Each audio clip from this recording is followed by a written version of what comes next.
Hey guys, what's up? Welcome back dito sa ating channel. Sa video na ito ay balik tayo kay Xland and explain natin yung mga questions regarding dito sa fleet mission na isa sa mga features na na-unlock nila.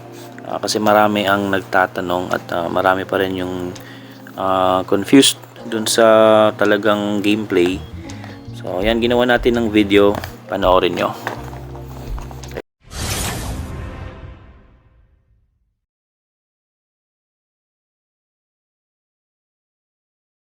So first, punta tayo dito sa ibabang part, yung mission. This is assuming na kasali na kayo sa fleet guys ha. Tapos dito tayo, click natin tong fleet, yung maliit na barko dyan. And yan, so sabi ko nga assuming na nasa loob na kayo ng isang fleet. Ang gagawin nyo, una, check nyo yung record. Ayan. Make sure nakasali kayo. Okay? Make sure na meron kayong my fleet pag clinic nyo yan. Okay? Then, nasa mission rank kayo, kahit ilang rank pa yan. And meron kayong rewards na makiklaim right after ng isang week. Kasi weekly yung event na to. So, pag okay na yan, ibig sabihin nakapasok na kayo sa fleet. You need to go sa next step. Bisitahin yung mga islands na nandito, 10 yan lahat. So kikiklik natin yung island 1, say for example, makikita natin na 0 na yan lahat. Okay, itong nandito sa island 1, 0 na, ibig sabihin wala na yan, hindi na yan pwedeng ma-attack. So ang tawag is attack eh. Try natin i-click tong isa, click NFT strategy, click din natin ito. Tapos kung ilan yung mga NFTs na meron ka, lalabas dyan. Then NFT confirm. And tingnan natin, the island is now destroyed.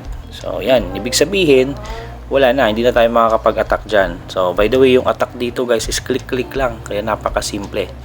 So yan, alis tayo dito.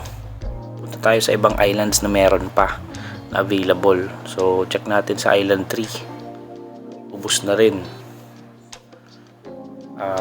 Okay, isa-isay natin ha. Island 4 meron pa. So may naubos ng 4 pero marami pa. So ganito yung gagawin nyo guys ha. So regardless kung nasa training yung inyong NFTs, okay lang yan. Nasa training or wala, makakapag-participate kayo dito.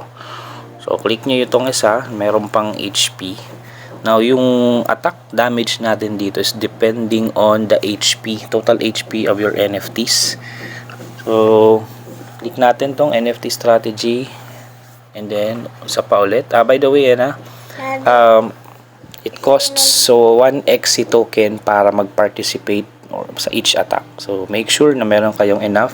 Anyway, konti lang naman yun. 1 XC lang naman. So, click natin tong NFT strategy ulit.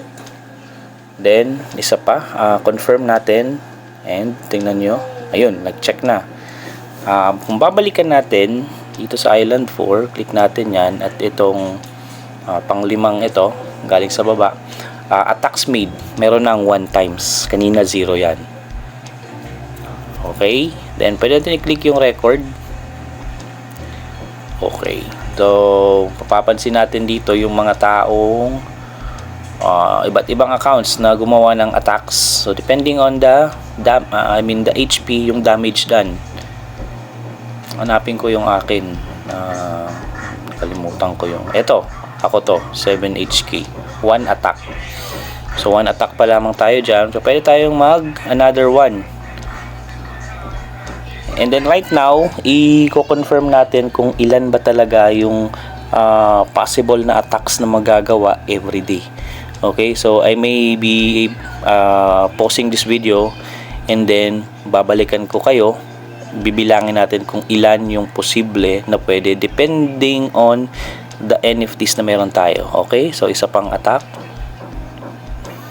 Ayan, so ang gagawin ko, kukontinue ko yung mga attacks na gagawin right now and tingnan natin kung makakailan tayo. Nakadalawa na ako, so pause ko muna to.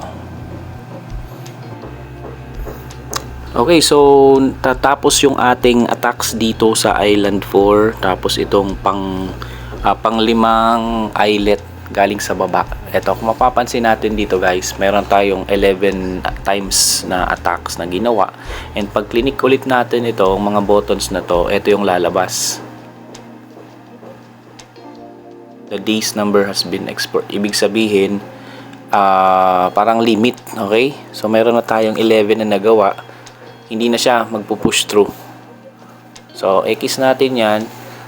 Trinay ko dito sa sumunod, yung pang-anim, meron tayong nagawa na one time. Ibig sabihin, pwede pa tayong mag-attack sa mga susunod pang islets. Click natin, nakaisa na tayo. Tingnan natin kung magpangalawa pa. Ayun, di ba? So, nakadalawa na tayo dito. Pwede pa natin itong i-push through hanggang 11. And, sige, tingnan natin. And ito pa, tinay ko sa ibang island naman guys. Dito sa pangalawang islet. Ayan, meron na tayong 1 times. Tapos, click ulit natin. Kung magpapangalawa pa. Ayan. Diba? So, island 5. Tapos ito, ayun, 2 times. So, this is just to confirm guys na sa bawat islets na meron sa kada island, pwede tayong mag-attack ng hanggang 11 times. I'm not sure kung nakadepende yan sa amount ng NFT na meron tayo, pero just looking at the record, pansinin ninyo na 11 attacks lang talaga yung pinakamataas. Okay? So, nagigets nyo ba? Alright? Nagigets nyo yung gameplay. So, ganun. Yan yung pag-attack. And para makita yung record natin, dito, balik lang kayo sa fleet. Tapos, punta dito sa record. And this is a weekly event like what I told you. Yung rewards, makukuha natin yan. Pansinin nyo ito. You have earned right now 928,572 na GGP tokens guys. Hindi yun biro hindi tayo yung may-ari ng fleet, so hindi tayo makaka-receive ng USDT, pero makaka-receive tayo ng ibang in-game tokens, pati itong NFT na Sailor. Alright, okay, so sa ngayon, yan lang muna yung update natin dito sa fleet. If you have any other questions, pwede kayong mag-comment yan sa baba. And yun, subscribe ka na din sa ating channel, give this video a thumbs like. And then yun, salamat sa pagsama. Thank you so much for watching guys, and see you sa next video. Goodbye.